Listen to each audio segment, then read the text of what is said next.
नमस्कार दोस्तों, कैसे हैं आप। आज हम एक टॉपिक के बारे में पढ़ने जा रहे हैं जिसका नाम है फैक्टराइजेशन। ठीक है, फैक्टराइजेशन के बारे में हम समझेंगे। ये टॉपिक क्लास 9th और क्लास 10th के लिए काफ़ी इम्पोर्टेंट है। इसके बेस पर बहुत सारे क्वेश्चंस आपके क्लास 9th और क्लास 10th में आते हैं। 8th वाले भी इस चीज़ को समझ सकते हैं, 8th में भी ये टॉपिक हमारा है, इसके बेस पे हम कुछ क्वेश्चंस करते हैं। आज हम फैक्टराइजेशन ऑफ क्वाड्रेटिक पॉलिनोमियल के बारे में समझेंगे।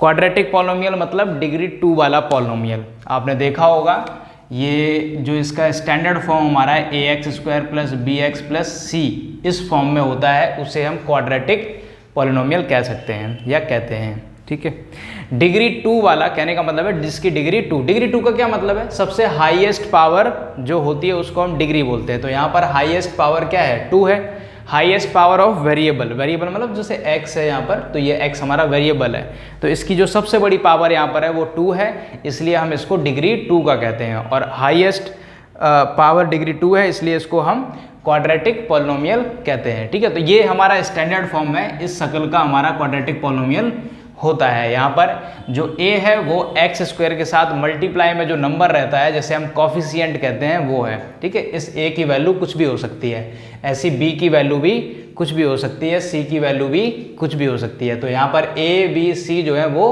कांस्टेंट को डिनोट कर रहे हैं। ठीक है, यहाँ पर एक कंडीशन है कि a की जो वैल्यू है हमारी वो 0 नहीं होनी चाहिए। क्यों? क्योंकि a 0 अगर होगा तो 0 मल्टीप्लाई होके x² क्या होगा? 0 हो जाएगा, क्योंकि 0 का मल्टीप्लाई किसी भी संख्या में हम करते हैं तो क्या आता है? 0 आता है। इसीलिए यहाँ पर a की वैल्यू 0 नहीं होनी चाहिए। क्यों? क्योंकि 0 होने पे ये वाला जो टर्म है हमारा वो खत्म हो जाएगा, और ये खत्म हो जाएगा तो फिर क्वाड्रेटिक पॉलिनोमियल नहीं रहेगा, क्योंकि क्वाड्रेटिक पॉलिनोमियल इसी टर्म की वजह से नाम है इसका। ये इसकी क्या है? आइडेंटिटी है, ये इसकी आइडेंटिटी है, पहचान है। ठीक है, तो अगर यही गायब हो जाएगा तो फिर ये क्वाड्रेटिक नहीं रहेगा। इसलिए यहाँ पर कंडीशन है कि a की वैल्यू 0 नहीं होनी चाहिए, बाकी सारी वैल्यू 0 हो सकती है। मतलब अगर मैं लिखना चाहूँ एक एग्जाम्पल के तौर पे, तो 3x² + 5x + 2 ये जो है हमारा एक क्वाड्रेटिक पॉलिनोमियल है। ठीक है, जहाँ पर a की वैल्यू यहाँ पर 3 है, b की वैल्यू 5 है, c की वैल्यू हमारी 2 है। ये है हमारा क्वाड्रेटिक पॉलिनोमियल।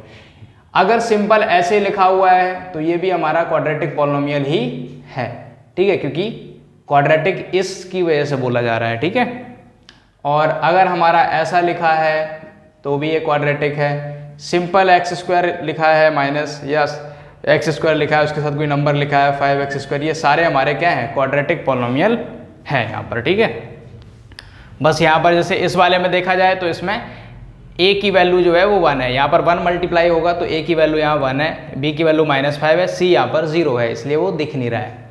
यहाँ पर हमारा c 4 है, b वैल्यू हमारी 0 है, क्योंकि x वाला टर्म यहाँ पर नहीं है। ठीक है, तो ये है हमारा क्वाड्रेटिक पॉलिनोमियल, और इसी क्वाड्रेटिक पॉलिनोमियल का आज हम फैक्टराइजेशन करना सीखेंगे, ऐसे कई और। ठीक है, तो सबसे पहले हम समझेंगे फैक्टराइजेशन का मतलब क्या है। देखो, फैक्टराइजेशन का मतलब है पता लगाना, या फैक्टर पता लगाना कहने का मतलब है। फैक्टर क्या है? जैसे कोई नंबर है, मान लो 15 है, तो 15 के फैक्टर हम कह सकते हैं एक तरह से कि पता लगाओ ये नंबर किन किन संख्याओं से, किन किन नंबर से मल्टीप्लाई करके बना है हमारा। ठीक है, तो 15 मैं कह सकता हूँ 3 × 5 से मल्टीप्लाई करके बना है।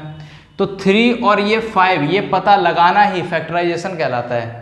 मतलब कोई नंबर दे रखा है, जैसे 18 है, तो 18 किन नंबर से मिलके बना है, किन छोटे छोटे नंबर से मिलके बना है, उसी को हम फैक्टराइजेशन कहते हैं। ठीक है, तो 18 की अगर मैं बात करूं तो मैं कह सकता हूं 2 × 3 × 3 बना है। ठीक है, 2 3 जा 6, 6 3 जा 18। ठीक है, तो ये वो नंबर है जिनसे मल्टीप्लाई करके बना है। यही नंबर पता करना, ठीक है, फैक्टराइजेशन हमारा कहलाता है। मतलब वो संख्याएं पता करना जिनसे मल्टीप्लाई करके कोई चीज़ बनी है, उसी को हम फैक्टराइजेशन कहते हैं। ठीक है, तो हम यहाँ पर फिलहाल जो है इन नंबर्स का नहीं, इस तरीके के पॉलिनोमियल का फैक्टराइज करना सीखेंगे। ठीक है, हमें पता है ये क्वाड्रेटिक पॉलिनोमियल है। आपको पता होगा, आपने मल्टीप्लाई करना सीखा होगा कि अगर हम दो लीनियर पॉलिनोमियल, लीनियर मतलब पावर 2 वाले, सॉरी पावर 1 वाले, ठीक है, लीनियर मतलब पावर 1, डिग्री 1। ठीक है, तो यहाँ पे क्या है, x की पावर 1 है सबसे हाईएस्ट, तो ये डिग्री 1 है इसकी, इसलिए इसको हम लीनियर बोलते हैं। आपको पता है कि जब हम दो लीनियर पॉलिनोमियल का मल्टीप्लाई करते हैं तो हमारा मल्टीप्लाई करके जो आता है वो हमारा क्वाड्रेटिक पॉलिनोमियल होता है। ठीक है, मल्टीप्लाई करना आपने सीखा होगा, जैसे कि फॉर एग्जांपल x का x से मल्टीप्लाई करेंगे, ऐसे तो करते हैं, पहले x का x से करेंगे, देन x का 2 से करेंगे, फिर 1 का करेंगे ऐसे ही सेम x से, फिर 1 का 2 से भी करेंगे, बाद में कुछ ऐड हो रहा होगा तो उसको हम ऐड कर लेंगे। तो x का x से करेंगे क्या आएगा हमारा x स्क्वायर आएगा, x का 2 से करेंगे तो क्या आएगा प्लस 2x, 1 का x से करेंगे तो क्या आएगा प्लस का 1x, मतलब सिंपल x लिख सकते हैं हम, और 1 का 2 से करेंगे तो क्या आएगा 2 × 2, ठीक है। अभी x स्क्वायर जैसा है वैसे ही रहेगा हमारा, 2x और x हमारा ऐड किया जा सकता है तो ये सिंपल 3x आ जाएगा हमारा, और ये रहेगा हमारा 2। तो देखो ये कुछ जो है हमारा इसी तरीके की शक्ल का है, ठीक है। तो ये बन गया हमारा क्वाड्रेटिक पॉलिनोमियल। तो कहने का मतलब ये है कि क्वाड्रेटिक पॉलिनोमियल हमारा क्या है, दो लीनियर पॉलिनोमियल से मिलके बना होता है, ठीक है, लीनियर पॉलिनोमियल से मिलके बना होता है, ठीक है। लीनियर मतलब हिंदी में कहते हैं इसको रैखिक बहुपद, ठीक है। क्वाड्रेटिक मतलब द्विघात बहुपद, ठीक है। इस तरीके से रहता है हमारा, ठीक है। तो क्लियर है। तो कहने का मतलब अब फैक्टराइजेशन ऑफ दिस, इसका फैक्टराइजेशन का क्या मतलब है, इसका फैक्टराइजेशन का मतलब ये है कि हमें पता लगाना है ये दो चीज़ें जिनसे ये मल्टीप्लाई करके बना है, ठीक है। यही वो दो चीज़ें हैं जिनसे मल्टीप्लाई करके हमारा ये आया है।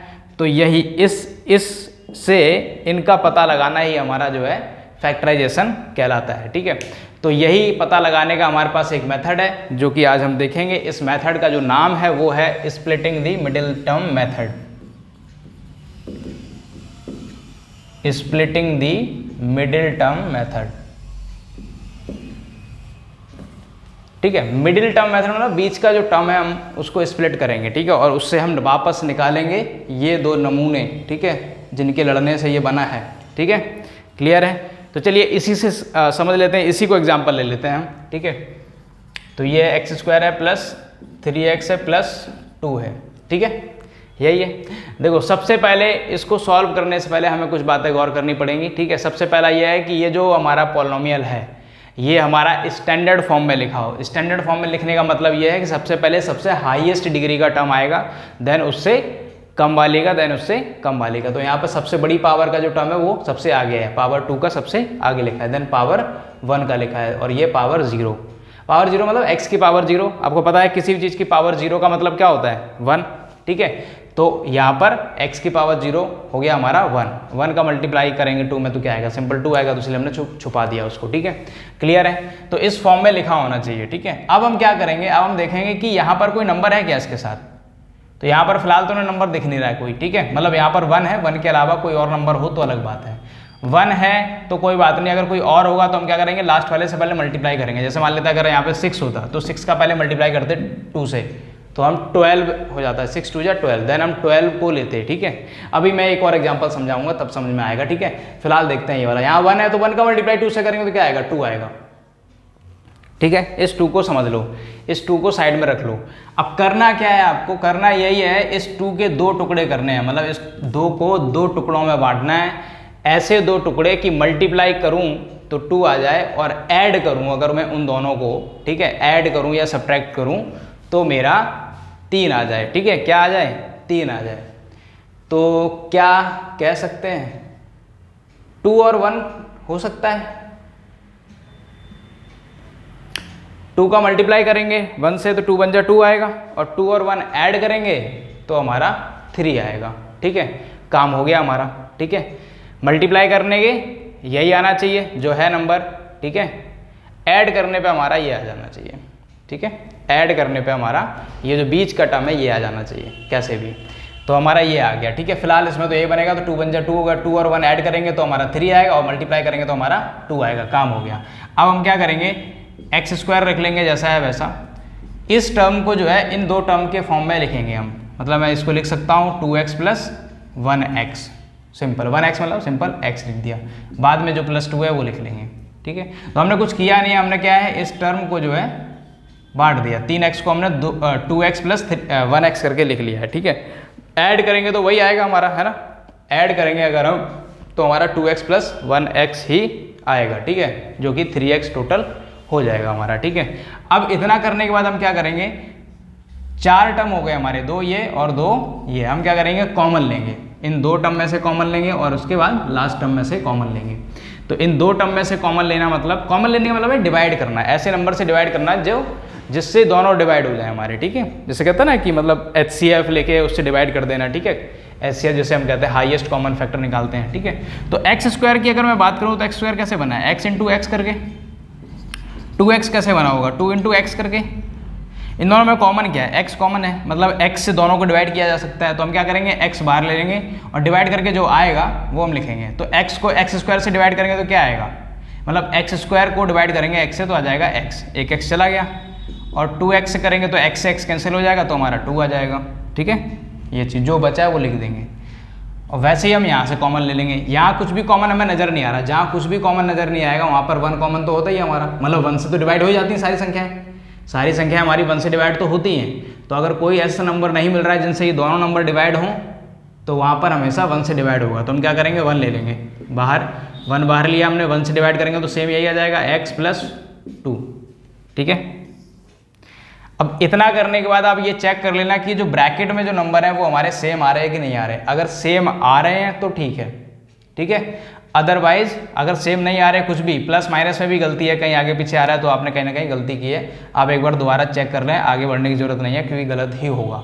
तो अभी हमारा फिलहाल सेम आ रहा है। अभी यहाँ 2 टर्म हो गए, एक तो ये टर्म हो गया और एक हमारा ये टर्म हो गया।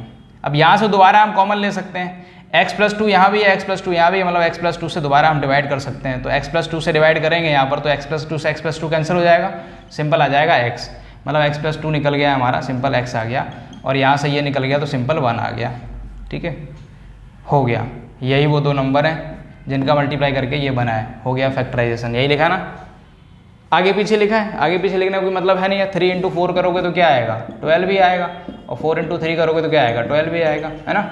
तो चाकू पर सेब, सेब पर चाकू, कटेगा क्या, सेब ही, ठीक है, क्लियर है।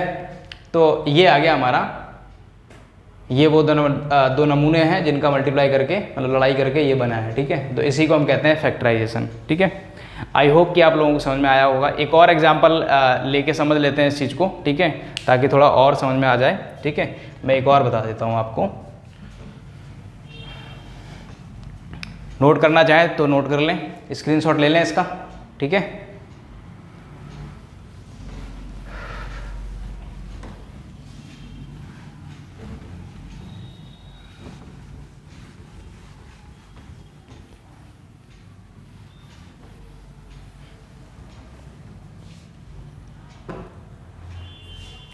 एक और एग्जाम्पल समझते हैं। जैसे नंबर दे रखा है यहाँ पर 3x² + 5x - 2, ठीक है। ये हमारा पॉलिनोमियल है, क्वाड्रेटिक। तो मैंने बताया देखो, यहाँ पर अगर कोई नंबर है तो उसका पहले तो मल्टीप्लाई करेंगे लास्ट से। सबसे पहला तो ये चेक कर लेना कि ये क्रम में लिखे हैं कि नहीं, मतलब सबसे पहले सबसे बड़ी पावर का हो, देन उससे छोटी पावर का, देन उससे छोटी पावर का। अगर ऐसा नहीं है तो आप आगे पीछे करके उसको अरेंज कर लोगे। तो फिलहाल यहाँ पर इसका मल्टीप्लाई करेंगे तो आएगा हमारा क्या, -6, 3 × -2 -6। अब -6 के 2 टुकड़े करो कुछ इस तरीके से कि मल्टीप्लाई करें तो -6 आए, और जोड़ा जाए या घटाया जाए तो हमारा 5 आए। तो है कोई नंबर, तो इसको करने के तरीके देखो ये हैं कि पहले आप पता लगा लो 6 कैसे कैसे बना है। तो एक तो 2 × 3 करके बना है, और 6 × 1 करके भी बना है, और कुछ बना है नहीं बना है। 1 × 6 तो एक ही बात है, 3 × 2 भी एक ही बात है, ठीक है। यही 2 तरीके हैं। अभी इन्हीं 2 तरीके में हमें देखना है, ठीक है। हमें चाहिए -6। देखो -6 तो किसी में भी आ जाएगा, ठीक है। 2 × 3 = 6 होते हैं, 6 × 1 = 6 होता है, ठीक है। मतलब 2 और -3 ले लो, या -2 और +3 ले लो, तो भी हमारा क्या है, मल्टीप्लाई करके -6 ही आएगा। या -6 × 1 ले लो, या 6 × -1 ले लो, ठीक है। सभी में -6 हमारा आ जाएगा। लेकिन अब सवाल जो है वो ये है कि हमें चाहिए +5। +5 जो है तभी आएगा, देखो इससे +5 तो आ नहीं सरा, क्योंकि ये +2 है, ये -3 है, घट जाएगा, ये भी घट जाएगा। -6 + 1 ये आएगा -5, तो ये भी नहीं चलेगा। 6 × -1 जो है वो चल जाएगा, 6 - 1 करेंगे तो आपका 5 आएगा, मतलब ये वाला चलेगा, तो बन गया। तो ये हो गया 6 × -1, ठीक है। 2 टुकड़े हो गए। 6 और -1 जो संख्याएं हैं जिनका मल्टीप्लाई करेंगे तो क्या आएगा, -6 आएगा, और जब ऐड किए जाएंगे ये तो +5 आएगा। तो हम इसको लिख लेंगे, 3x² हो गया, इसकी जगह पर हम ये लिखेंगे, ठीक है, 6x - 1x, मतलब -x, सिंपल, -2 हो गया, ठीक है, क्लियर है। अब सेम वही चीज़ कॉमन लेंगे हम, इन दो में से और इन दो में से। 3x² और प्लस 6x बना हुआ है हमारा, तो अगर मैं यहाँ पे लिख दूँ 3x² कैसे बना होगा, 3 × x और 6x कैसे बना होगा, 2 × 3 × x। ठीक है, ऐसे ही यहाँ पे जो कॉमन है वो ये है कि 3x दोनों में आ रहा है कॉमन, 3x ऊपर भी है नीचे भी है। ठीक है, तो हम क्या करेंगे 3x कॉमन ले लेंगे। 3x कॉमन लिया तो यहाँ पे क्या बचेगा हमारा x, 3x यहाँ से निकल गया, क्या बचा x, और यहाँ पर बचेगा इसमें 2 + 2। ठीक है, इस तरीके से। यहाँ पर क्या है, यहाँ पर कुछ भी कॉमन नहीं आ रहा, कुछ भी कॉमन नहीं आ रहा मतलब 1 तो कॉमन होगा ही होगा। अब यहाँ पर एक चीज़ जो देखने वाली है वो ये है कि अगर हमारा माइनस का साइन है तो हम माइनस का 1 कॉमन लेंगे और माइनस की संख्या से डिवाइड करेंगे। ठीक है, तो हमारे साइन चेंज भी होंगे, मतलब माइनस की संख्या से जब हम कॉमन लेंगे तो साइन चेंज होकर लेके जाएंगे। तो -1 से डिवाइड करेंगे तो ये माइनस का x बन जाएगा, एक्चुअली में प्लस का x, और ये माइनस का 2 भी बन जाएगा हमारा प्लस का 2, क्योंकि मल्टीप्लाई करेंगे तो वापस फिर साइन चेंज करने पड़ेंगे, तो वापस वही आ जाएगा। ठीक है, इसलिए जब हम कॉमन लेंगे तो भी हमारे साइन चेंज होते हैं, और माइनस संख्या से मल्टीप्लाई करते हैं तो भी हमारे साइन चेंज होते हैं। अभी देखो यहाँ पर ये सेम आ रहा है हमारा। ठीक है, x + 2 और x + 2, x + 2 दोबारा कॉमन ले लेंगे, x + 2 दोबारा कॉमन लेंगे तो यहाँ पर आ जाएगा हमारा ये 3x और यहाँ बचा है माइनस का 1। ठीक है, हो गया। यही वो दो चीज़ें हैं जिनका मल्टीप्लाई करके ये बना है, आप मल्टीप्लाई करके चेक कर सकते हो। ठीक है, क्लियर है, बताइए। ठीक है, इतना आप कीजिए कंप्लीट, यही है हमारा splitting the middle term method. ठीक है, और अगर आपको समझ में आ गया है तो मैं दे रहा हूँ एक क्वेश्चन आप लोगों के लिए, आप लोग करके बताइए मुझे, कमेंट में लिखिए आंसर क्या है, फैक्टराइजेशन इसके कौन कौन से हैं, ये वाला। ठीक है, ये आपके होमवर्क के लिए है। एक और मैं दे देता हूँ, नंबर 2 है हमारा 6x² माइनस का 3 माइनस का 7x। हाँ, इस क्वेश्चन को ध्यान से करना आप। ठीक है, यहाँ पर टर्म हमारे आगे पीछे हैं। ठीक है, तो आप इसको अरेंज कर लेना, -7x यहाँ आ जाएगा, -3 पीछे चला जाएगा। ठीक है, ये सवाल आप कीजिए और इनके आंसर आप कमेंट बॉक्स में लिखिए अगर आपको समझ में आ गया है तो, और अगर आपको समझ में आया है तो उसको आगे भी बढ़ाइए, शेयर कीजिए अपने दोस्तों के साथ। ठीक है, जो भी आपके फ्रेंड्स वगैरह पढ़ते हैं। ठीक है, चलिए आज के सवाल संपर्क करते हैं। आई होप कि आपको splitting the middle term method से फैक्टराइजेशन ऑफ क्वाड्रेटिक पॉलिनोमियल समझ में आया होगा। Thank you.